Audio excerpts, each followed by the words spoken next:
Hi, I am live. It's been a while since I have been able to do one of my Tuesday-ish, noonish lives, but here we are, and I'm excited to be here. So I will be answering questions that I get from, oh my word, there it is, askdanakWhite.com. So I'm Dana K. White, in case you're new to me, and I am an author and podcaster, and I talk about decluttering. So if you have decluttering related questions or home routine questions, you can ask them at askdanakWhite.com. And so what I do in these lives is, for the first half-ish, I will answer some questions that were pre-submitted, and then I will take some questions from those who are watching live. So thank you for joining me today.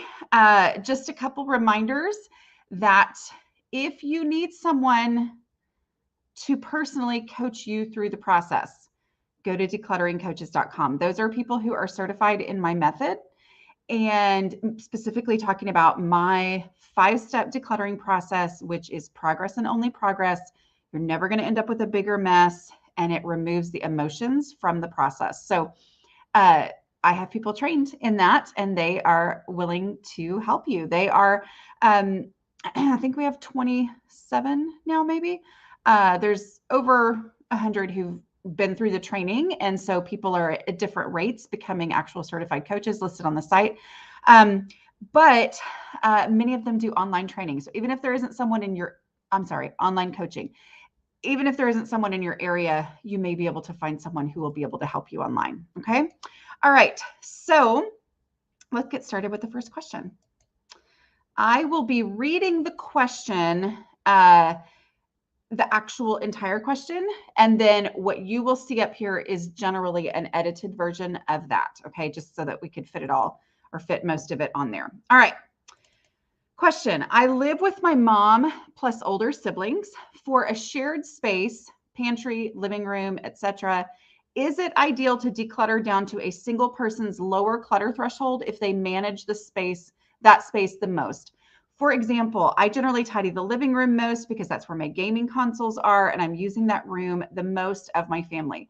But the rest of my family uses the pantry more for cooking stuff, and clutter creeps into both spaces to where the space is a bit overwhelming. I was curious about how to declutter a shared space fairly and respecting clutter thresholds without flaring up tensions within my family. Okay, first of all, I'm just happy to have this. I don't know anything about the person asking the question, but it just seems very sensitive and like wanting to do the best thing. And so I'm just saying that's awesome. Okay, so for a shared space, my recommendation is to declutter to the lowest common clutter threshold. Do you remember lowest common denominators in algebra? Remember those? Anyway, sorry to bring up math in my thing. Y'all can hear me, right? Okay, good. Nobody's saying you can hear. Lauren, thank you Thank you. I appreciate that. Now, y'all know that I'm always paranoid after I've been talking for a while that I haven't actually been on. Anyway, so my advice is to declutter to the lowest common clutter threshold for the people who use this space. Okay. Ultimately, what this comes down to is whatever works. Sometimes we want to say, how is this going to play out? What is the best thing to do? How should I figure out ahead of time how, what clutter threshold? You have an understanding of clutter threshold. That is huge. That's awesome. So you want to figure out, okay, what should this look like in the future? It is generally a process. Any type of decluttering, especially if you are decluttering a space down to the lowest common clutter threshold, it's a process, because remember, you can't predict a clutter threshold. It is not possible to take a quiz and determine X amount of stuff is how much this person is going to be able to handle. Instead, the way you find your clutter threshold, which is the amount of stuff that that an individual can personally keep under control easily. Okay. So it's not preferences. It's what can you handle? How much stuff can you handle?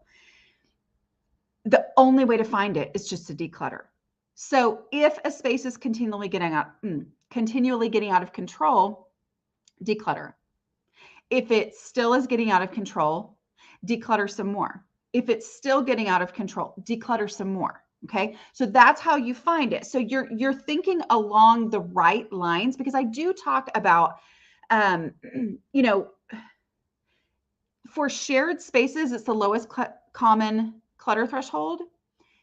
And when I say that, what I'm saying is, like, let's say it's a space that you personally wish could have a super elaborate system, like a cabinet of dishes where you've got all these neat little special organizing tools that allow you to get so many things in there, and yet it requires the moving and the rearranging every time you pull anything out. Well, if you personally put that together and you can handle that, that is well within your clutter threshold, and yet it's a space that's continually being used by other people in the family, then, and they can't do that, it's only going to be frustrating to you, right? And so it is absolutely an option to,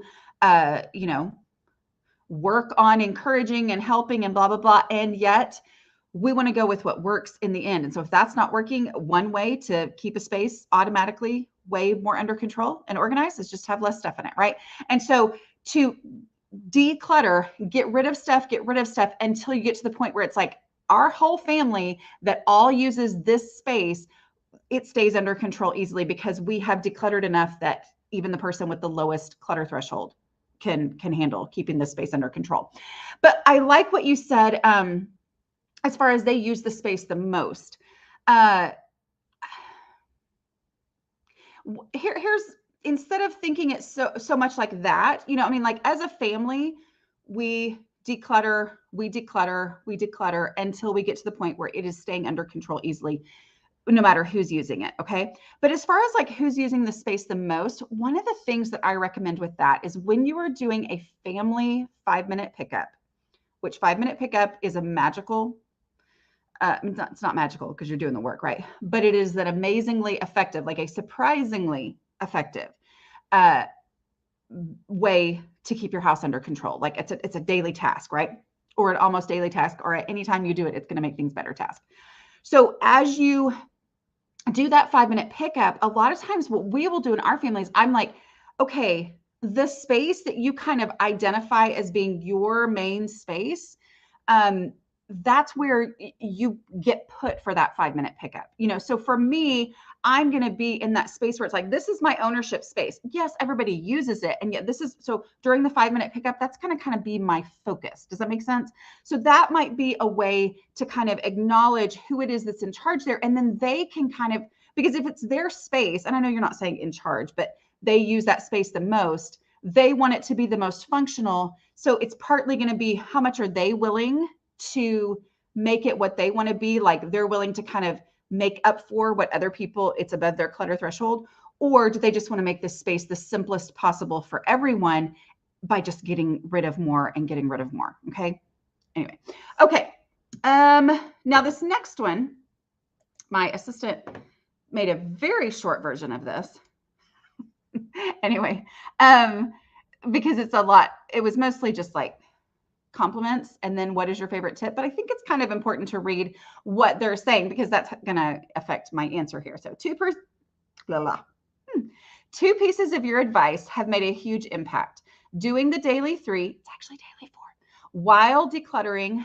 My house was always a project. Okay, so she's acknowledging that she used to view her house as a project. That does not work. I have a project brain. I'm great at projects. I was not great at my house because I was applying my project brain to my house. And instead, she's talking about like doing the daily stuff while decluttering. Those things, have a huge impact. She says, and the decluttering momentum, revisiting decluttered spaces while still decluttering. So she's basically naming a lot of my strategies here. What other gems are you hiding? This is the real question, right? There needs to be a spotlight shown on them. Life-changing for us overthinkers who want everything perfect before we start maintaining. What is your favorite tip? Okay, so it's not going to be a lecture necessarily, but I am going to tell you, I don't hold back. Okay. There are no tips that I have figured out that I have not shared openly and freely on the internet in some form.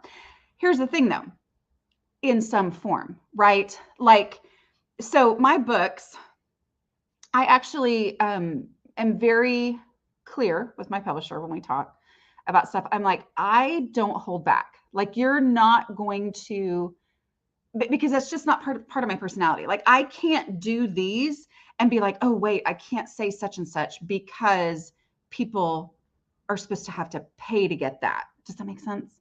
Okay. So more of what I share in the different formats is the different format, right? Okay. So this is me, blah, blah, yada, yada, yakking and talking off the top of my head and blah, blah, blah. The podcast is me diving super deep, which a lot of people love and some people can't stand, right? Into all these thought processes about all these different things. And that the books are like, I work on those for a year and then there's editors and then we come back and we make them very, right? Like they are edited and they are tight. And that is the value of those. So it's not that I'm never holding back a tip. Okay. I'm never holding back something that I feel like could be helpful.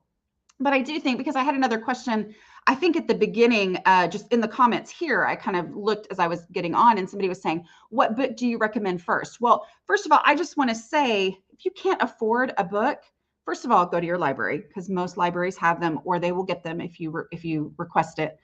But like there is literally, you could listen to one of my podcasts every single day of a leap year, because I think I've done 366 now. And those are all free. You know, these YouTube videos are all free.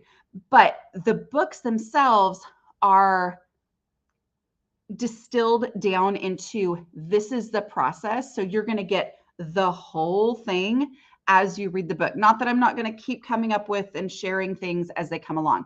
But I love that you really seem to understand the huge truth that this is not a project, right? Like that this is a lifestyle. I think honestly, and this is off the top of my head, favorite tip that comes to mind as we're having this specific conversation is there is no failure.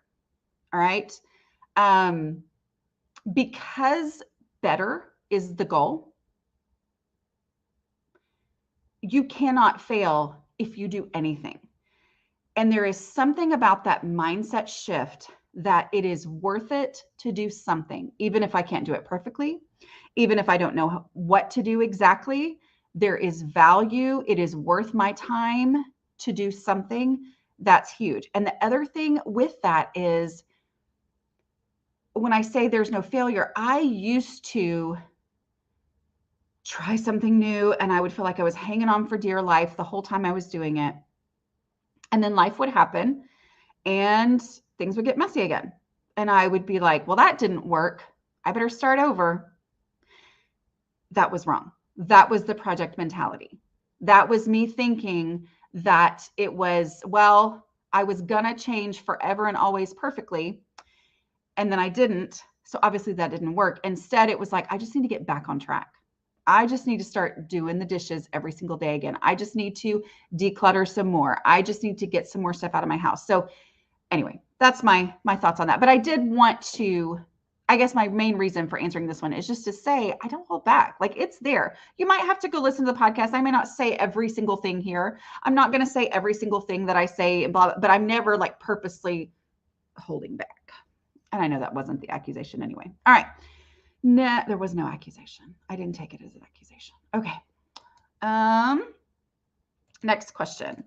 How can you incorporate take it there now if, one, it's not your house, you're helping a friend, and two, it is a lot of items for display, pictures and knickknacks, and three, they don't have an idea where they want to display it yet? Okay, so all of these issues that you're mentioning are very common when helping someone else. This is part of what I train people on in my decluttering coaches training, okay? Because they know they want their house different. They've asked you to come help them, So they're ready to do something, but then they get stuck on a lot of the things that a lot of us were stuck on at one point too, right? And maybe you're still stuck on. So how do you incorporate take it there now if it's not your house? It's the same way you would do it in your house, but their answer to the first decluttering question, if I needed this, where would I look for it first, is the place where you take it there now.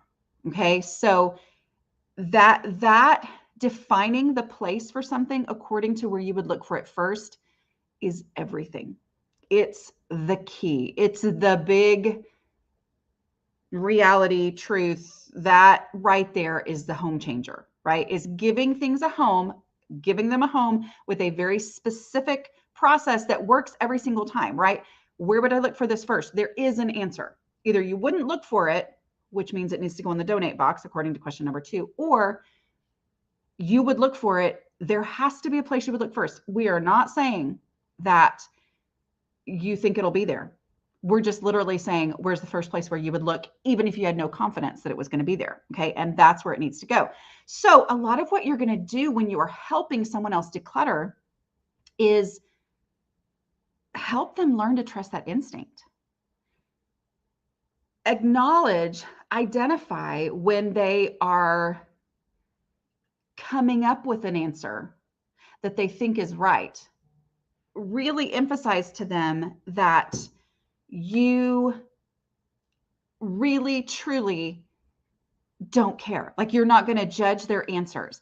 You want to help them acknowledge this is how you're going to make your home functional, is if you will put things in the place where you would look for it first. Tell them a funny story about something in your house that you're like, you know, one of my this wasn't my house, and but my mother-in-law kept canceled checkbooks under the bathroom counter in the guest bathroom. Okay. I mean, honestly, who cares? Because I had been married to her son for, to my husband for what? Probably 15 years. Well, who knows? 14 years before I knew that, right? Like I didn't know. So it's not like they were inhibiting us from being able to function in her house. It was a very bizarre place to put it. And yet, okay, if that's where she would look first for canceled checkbooks, that's where she would look first, and that's where they need to go. So like, maybe tell them a funny story like that. Help them really practice that instinct. That's so powerful. And then the take it there now will be a matter of either they take it there now, you may want to go with them. Sometimes what I will do is if I believe them when they say they're going to take it there now, as opposed to them telling me that to then go shove it somewhere, then, I'll say, okay, well, I'll, kind of look through here and identify some things, like, do you trust me to throw away anything that is XXX, that we've already dealt with here, like we've already decided that anything, this type of brochure or whatever is trash. Are you okay if I throw that away while you're gone? Whatever, that kind of thing. And if they don't, then I'll just be looking and I'll be ready with some things to say, hey, where would you look for this first when they come back?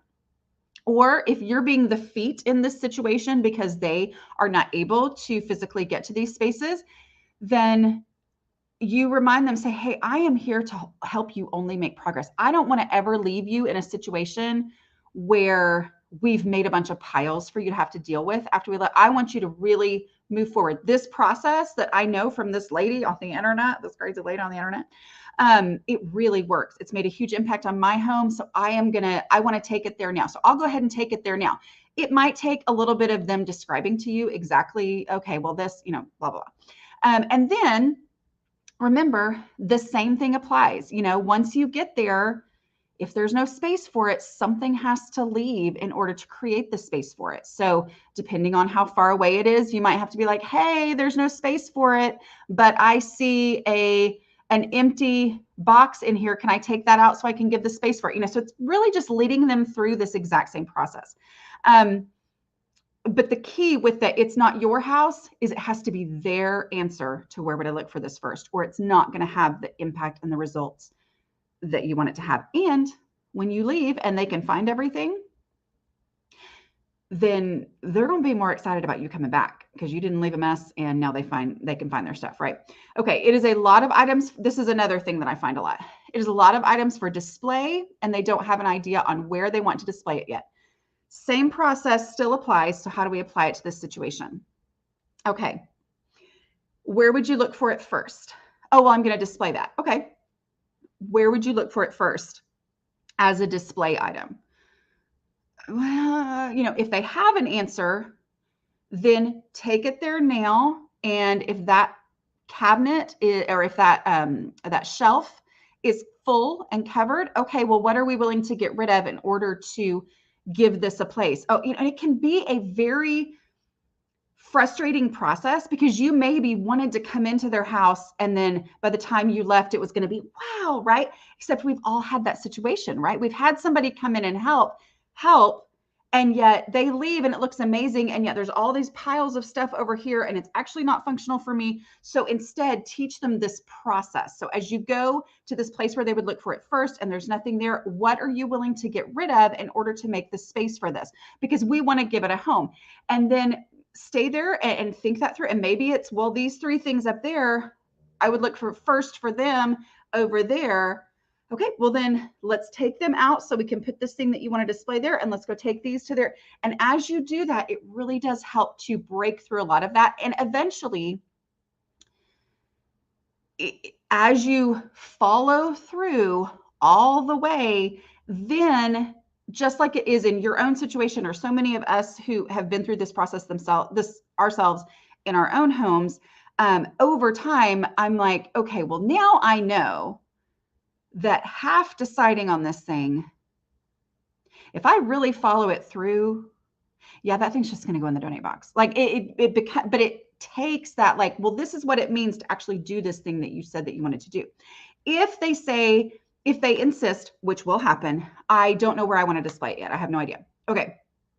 Well, try to ask them, where would you look for it first as a display? Let's go try it. Let's go ahead and put it there. Because remember, hanging it on the wall means it's not clutter anymore, right? Like I am not stuck in this situation where it's just half done. It's like it's finished if it's hanging on the wall and I've used this display item.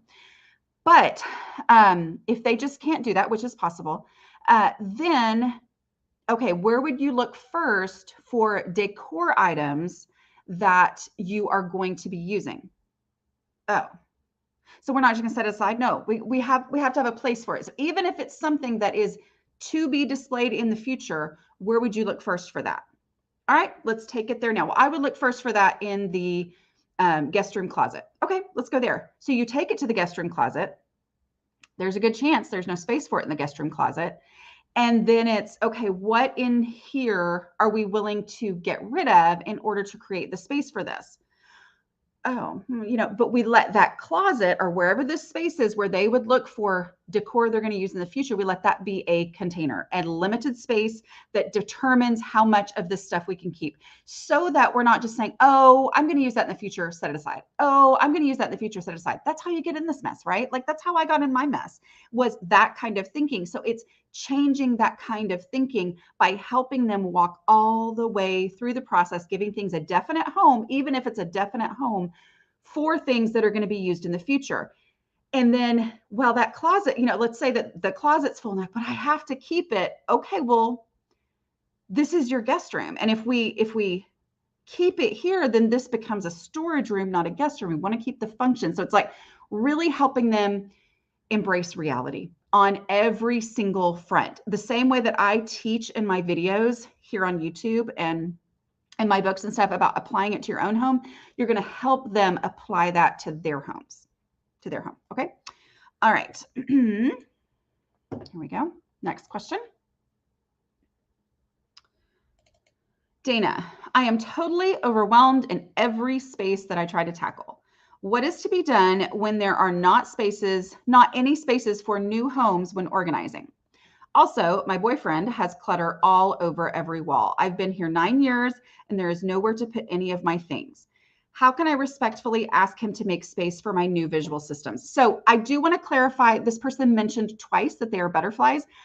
That is Cass from Clutterbug. She is amazing at like organizing styles and all that. She'll be the first one to tell you too, which is basically going to be my answer. You got to declutter first. So I focus on the decluttering. She is the one to understand the different styles of organizing. She's wonderful at that. So, but as far, what I'm going to tell you here is, first of all, declutter, right? Like the first thing to do is get rid of stuff before you try to set up an organizing system. All right. But I think you already know that, but I just want to make sure I said that. But there was another first part of this question that's not in here. Let's see. What is to be done when there are not spaces for new homes when organizing? Okay, when there are not spaces for new homes when organizing. Now remember, I only talk about decluttering. I really don't talk about organizing. I talk about decluttering because decluttering achieves the purposes that I always thought I had to organize in order to achieve. Okay, so you will, for a fact, be so much more organized when you declutter, period.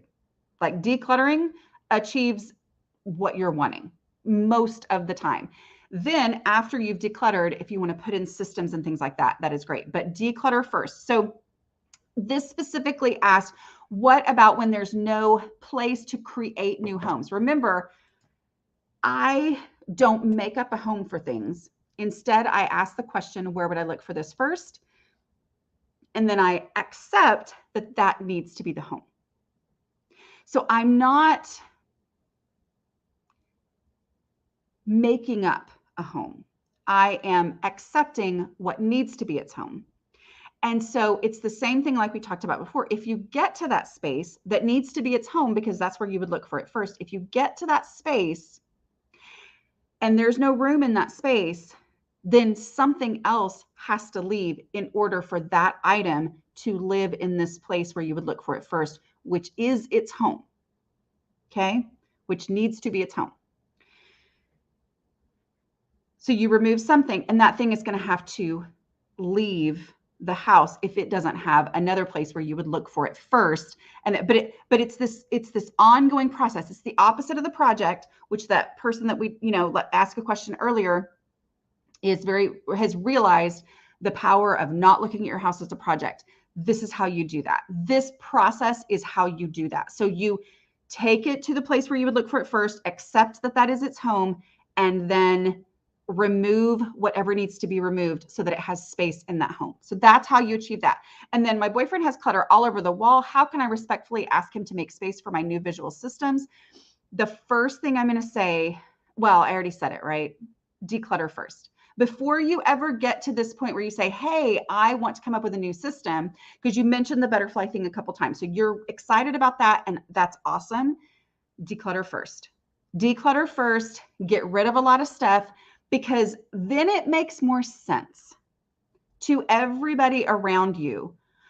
Oh, I've seen changes happening just by me getting rid of stuff. Just by you getting rid of stuff, he will see the house start to change. That's going to make it so much easier at some point after you have gotten rid of so much stuff. The house runs so much more smoothly before you've ever organized a single thing, only by having gotten rid of the stuff that you didn't need. Only by decluttering, the house will change. Then it's time to have that conversation. But if you have not significantly decluttered your stuff and neutral stuff to the point where your house is completely different than it used to be, it's not time to have that conversation. Okay. All right. I think I have, how many more do I have?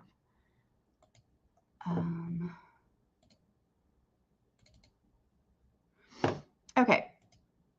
You've mentioned that your mother's clutter threshold is higher than yours. Can you go into some detail with examples on how that is? Yeah. So my mother has the mentality, which I also have. Like, this is the mentality I have to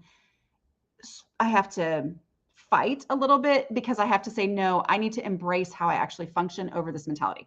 My mom is you want to be at her house if the world like ends. I mean, like, she'll be fine. She'll be fine for a while. Snowstorm comes, my mom's like, we're good. And we'll actually say, we're good. Like, that's just her personality. She's like, no, I've had everything I needed. And even if it's expired, she doesn't mind. But like that's her personality is she has what she needs. She has what she needs for craft projects. She has what she needs for, back in the years where she would put on church productions and things. She had all the costumes, all the everything that she needed, and she knew where they were and she could access them and she could get to them. Okay. So like my parents had a loft built in their garage when I was a little kid. I loved that thing. She let me keep part of it with nothing on it. And I mean, I spent hours, full days up in that little loft because it was my little secret space. And we're talking, it was this much space, so I don't even think I could fit up there anymore, but I loved that loft. She has everything there in neat little boxes that are labeled. She knows where they are. She has so all of that happens. I could do that, but then I couldn't live with it and maintain it. Meaning I can do all of that in that moment where I'm in the zone and I'm like, okay, this is going to go here and these are going to be in these. I can do that. But in the midst of my real life, I am not the type to be like, okay, that one right there that has 3 boxes on top of it is the one that I need. So I am going to get this one out, or okay, I got to take those 2 boxes down and then get the one that I need and then get out what I need and then go and put it back and put the other 2 boxes on top. I have the personality where I'm like, what do I need? Oh, okay. And so I grab it and, because of efficiency and my weird obsession with efficiency that backfires 95% of the time, I would do stuff like, okay, I pull those other 2 boxes down. I get the box down that I need. I, open it up and it's packed full with stuff. And so I'm like throwing all this stuff and I finally find what I need and I go use what I need. And then 3 weeks to 3 months to 3 years passes and all of that stuff is still sprawled out on the floor of the garage if I had that situation. You see what I'm saying? So like it's that personality of what can you handle? I'm not going to say she can't do that, but she just doesn't. She's just the type who's like, I get what I need. And then, oh, okay, I see this and I take care of it. And it's great. So she can have a lot of stuff organized in extremely elaborate ways and her house stay under control. I brought in all sorts of stuff, couldn't handle it. And so it was always in big piles and explosions. Therefore, I couldn't find anything. Therefore, I kept thinking I needed more because I felt like I didn't have things, even though I totally had them. All right. Let's see. Last one for today. I have been gleaning lots of advice from your decluttering podcast, website, etc., and I'm eager to dive in. However, I'm extremely overwhelmed and feeling paralyzed, not quite sure where I should begin. Background: over the past months, I have helped my sister move, who gave me many hand-me-down items. I helped my middle daughter move into her new home. I helped plan and execute that same daughter's wedding and reception. I have leftover things we didn't use along with the stuff that we did use. Then we helped Sam. That's me acting. Do you get it? Then we helped my oldest daughter get ready for college and move out of our home. And she left a lot of her stuff behind. During all of that time, new life of school, sports, working, church, and family needs, I've tried to maintain some order and cleanliness in our home, but I know I have way too much stuff and I have organized piles in various locations of every room. Help. Okay. I can totally help you with that. First of all, I get it. It feels like there's this, and then there's this, and then there's this. And maybe I was okay for a little bit, but then I added this amount of stuff on, and then I added this amount of stuff on. And now I just feel like I don't even know where to start. I'm too overwhelmed. Start in your most visible space and just declutter. Those are the things that I'm going to tell you in this situation when you're feeling that there's just so much. Just declutter. You don't need to get organized. Remember we talked about earlier, decluttering achieves the purposes that you think you need from getting organized. Just declutter.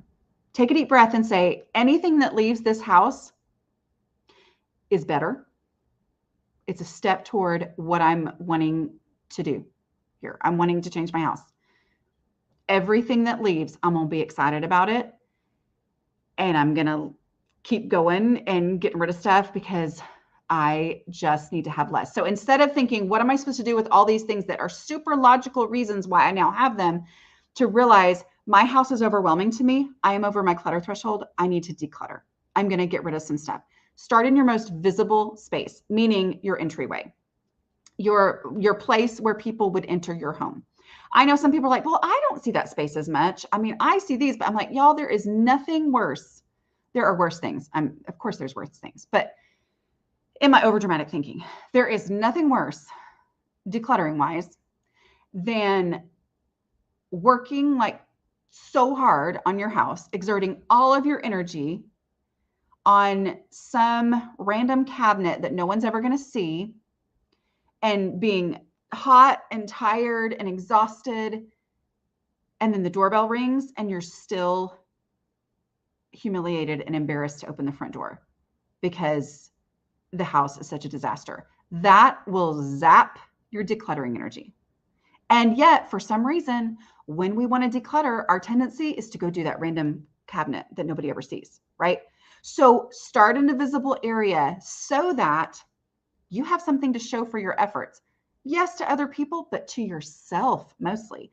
You're going to see my house looks different. It feels different. You're going to start to experience that my house looks and feels and functions more organized. And all I did was declutter my entryway. Like that will increase your decluttering energy. It will perpetuate your decluttering energy. And you're going to see that space again and again and again. Other people are going to see it and you're going to be like, it looks so good, right? And every time you experience that feeling, it's going to inspire you to declutter some more and declutter some more. And that's how you gain momentum, which is the opposite of what you're experiencing. You're experiencing this slipping into total disaster status. And instead you want to climb out of that and start gaining some momentum. And that's how you do it. Really focus on the visibility rule.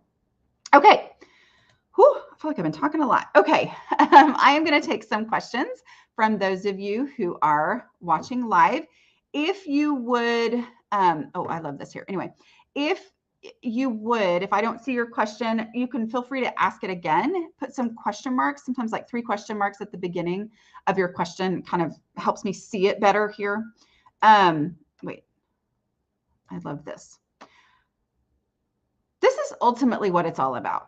I'd love to be like Mother's Dana. I'd love to be like Dana's mother, but I am more like Dana. That was me. I mean, I wanted to be like that. I wanted to be the person like my mom who had everything anybody would ever need for any situation. That's what I wanted to be. And yet my house was a disaster and I could not stand my house being a disaster, right? And it was too hard for me. Accepting how I am, accepting how my brain works, and saying, even though I wish I was like that, when I let go of that and say, I can't, I need to have less stuff, then my house became what I wanted it to be. And strangely, when I have something, now I actually know I have it, I know where it is, and I can get to it, which is better than having a vague feeling that I've probably got it and yet having no idea where it could possibly be, and feeling like I want to crawl under a table when I think about digging through all of the masses of stuff in order to find it. Anyway, that was a little preachy. Sorry. Okay. Question. Oh, here we go. Where should you start when your entire house is a huge cluttered mess? Should I start in the easiest room or the worst? You should start in your most visible space. I'm assuming you asked this before I had answered that before. No, you didn't. Okay, maybe you just got here. Anyway, start in your most visible space. Start in your most visible space. And make final decision by final decision, meaning things are going. So some things in your visible space, like let's say that's your entryway and your kids have been dropping backpacks and school projects and extra school supplies at the end of last school year that they came home with, and all that stuff is dropped there. Start in that most visible space, but you're making final decision by final decision. Meaning, as you come across a bag full of school supplies from last May that they sent home with your kid after school, I don't know if this is your situation, this is an example, but you are going to say, okay, where would I look first for school supplies? And then you're going to take them to that place, which could be in your worst room, right? Well, I would look for those in the craft room. Most people's worst room is their craft room. I'm just saying. That's where I would look first for it. Okay, then I'm going to take it there now. I'm going to make this final decision. Where would I look for it first? That's going to be its home. I'm going to act on that decision, take it to this space. That room is a disaster. Okay, well, I'm not going to leave this room any worse. but I would look first for it in here. And so I am going to put it as close to the place inside this room as I can possibly get to it without pulling a bunch of things and rearranging a bunch of things. And I'm going to take something out that is the equivalent space of this. And that something ideally is going to be trash or a donation that goes back to the space that I was initially working on and goes into the trash bag or the donate box. And then I'm going to keep going and that's how you make real, actual, unbacktrackable, that's the word, progress. I wonder how automatic, what do they call them? Subtitles is going to translate that. Unbacktrackable. Is there actually such a thing as rage purging in your opinion? I'm to the point where I want to set it all on fire. I'm just done with all the excess that is everywhere still. I don't know. I mean, I'm not the person to say that, I do know sometimes cleaning with a bad attitude is actually a good thing for me, but as far as rage, I'm not going to say, is there such a thing as rage purging? I'm sure there's people who would say there are. Here's what I am going to say. I'm to the point where I want to set it all on fire. I'm just done with all the excess that is everywhere still. Here's was me. I have felt what you're feeling, and you could be different, that you're ready to literally call the dumpster and just have them take everything out or just, whatever. But I would have said the same thing, but I didn't really mean it, right? Like, so I have many times seen a pile, seen a box full of stuff and thought, I just want to throw that all away. And yet I couldn't. Like, it wasn't actually going to happen. And you're not going to set your house on fire. We're all going to give you that benefit of the doubt, right? But like, you're not most likely actually meaning that. For a lot of people who would do that, a lot of times, a lot of people who are like, I have a friend who literally will just, if she's not sure, she just throws it away. And I'm like, great, but her house has never gotten to the point that my house got to, right? Because she's like that, where I let my house get so out of control that I was like, okay, I can't do this anymore. I wish I could do this, and yet I couldn't. So instead, use the 5-step process. Go to, I'm just going, let's see, where is it? Go to aslobcomesclean.com/5. Okay. That has my 5-step process. That is how you work through any amount of clutter, no matter how overwhelming it is. Any clutter, that's what you use. Okay. Because saying, I wish I could just burn it down versus I'm never going to burn it down, and so I'm just going to not do anything and just keep being mad. That's what you don't want, right? So try this. And the beauty of it is, as you use the 5-step process, you get better and better at it, and you start to identify stuff, and you do start to be more ruthless in everything. But what you don't want to do is be like, here's my extreme desire versus my extreme overwhelm, and I'm stuck and I can't do anything. Okay. I'm here for that. Like, I'm here for you. That was my experience. So I get it. Okay. I saw one. Oh, there we go. My family decluttered so much. One person refuses to declutter because it can be sold. Rest of us is down to sentimental stuff. The percent of this person's stuff compared to us is so big. Advice. Okay, so I had a video fairly recently about how to check value on eBay. Not that I'm recommending you sell it on eBay, but it is a great reality check. Okay, so kind of like I talked about in the beginning, how do you help someone else? You help them go through the whole process. Because so many times it's kind of like the whole, I just want to burn it down. I'm not really going to burn it down. So I don't want to just be stuck, right? So it's like, well, I could sell that. Okay, let's sell it. Let's do it. Okay. First step in that is going and seeing how much it's worth. This is a number I'm pulling out of the sky, so it's not a real number. I'm just saying, I would guess over 90% of the time when somebody finds out how much something is actually worth, like people are actually paying for it versus what my grandma told me it was going to be worth someday. And so I've always assumed that it was basically money sitting there, that it was my savings account to have that stuff sitting there. Just that reality check lets you let go of a lot of stuff. But if they insist on selling it, try it. Because here's the thing. and this was one thing that was very embarrassing for me when I was helping my mother-in-law. She had some stuff that she was sure was worth a lot of money. I knew it wasn't. She didn't have Facebook, and I did. And so I would try to sell it for her. And I was so embarrassed to put these high prices on it because I was like, and yet doing that got her to the point where she was willing to take a much lower price, and it actually left the house. So there you go. Okay. Also acknowledging, hey, this is a space that we have, if this is possible for you, this is a space that we have in our house where you can put the stuff that you're going to sell.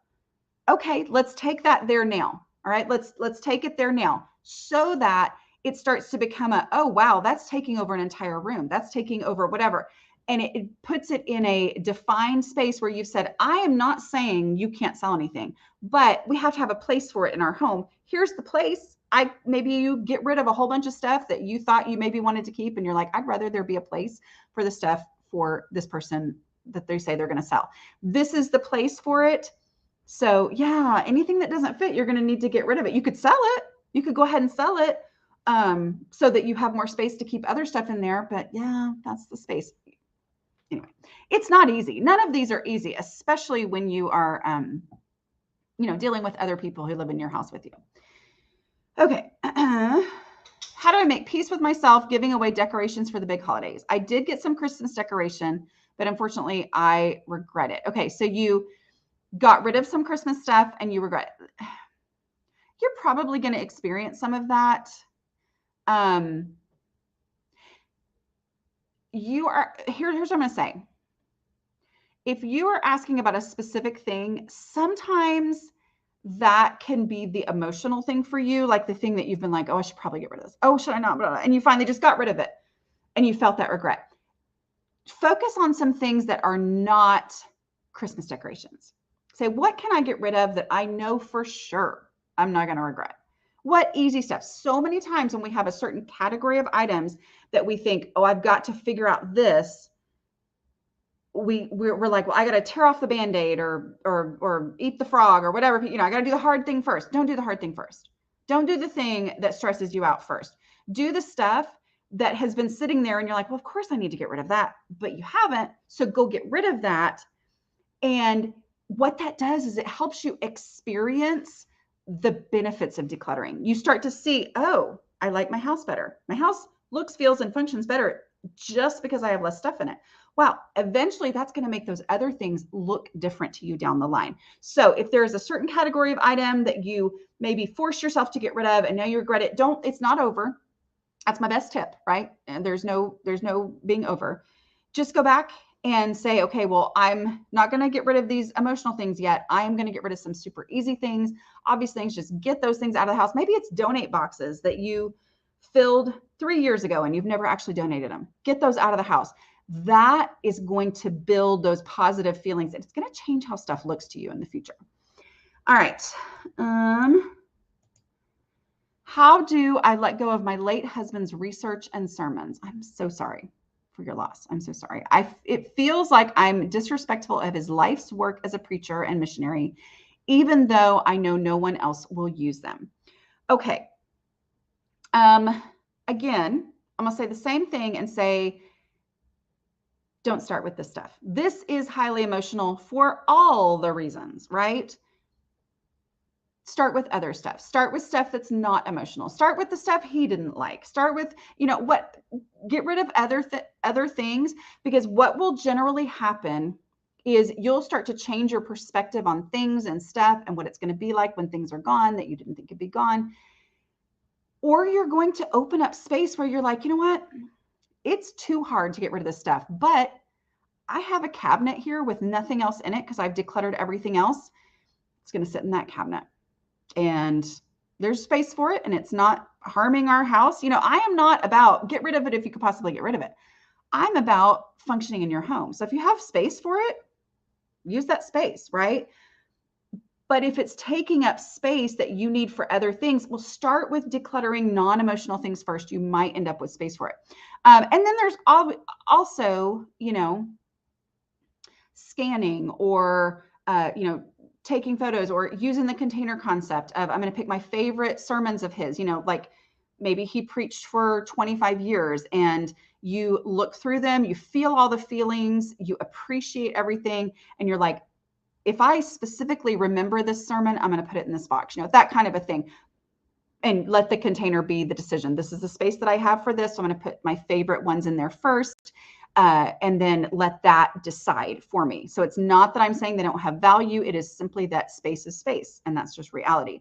But sometimes this existential question of no one will use them, but I knew the value of them, and this was his life's work. All of those things are too hard. So go with, start by throwing away shoes first, and then it will start to change that and open up space, and then use the container concept. So I'm sorry though that you're going through that. I am blessed with my husband because he hates stuff. His mom was a mild hoarder, so he can't stand it. He was mad about the money I wasted, but he was glad to move on in a simplified home. Well, that's great. I don't know why I read that one because it's not a question, but I am excited for you. That's huge. And I think it's really important that you see that as a blessing. That's wonderful. Okay. I recently moved and put my kitchen things in various kitchen cabinets. The problem is I don't remember which cabinets I put items in. How could I have done this better? I'm 75, which doesn't help. My daughter found the large bowl I couldn't find at Christmas. What should I do better now? Okay. So I moved, is it going to be a year and a half ago? Cool. I moved a year and 4 months ago or whatever. The way that I determined where things should go in my new house, it feels a little bit weird because it's a new place where you've never looked for anything before. But I would hold something in my hand. I would say, where would I look for this first? And then I would put it in that spot. It's amazing how when you do that, most of the time when you're like, okay, where would I look for my vegetable peeler? Okay, well, I have the same gut reaction to that same instinct of where would I look for it first. And so it's there.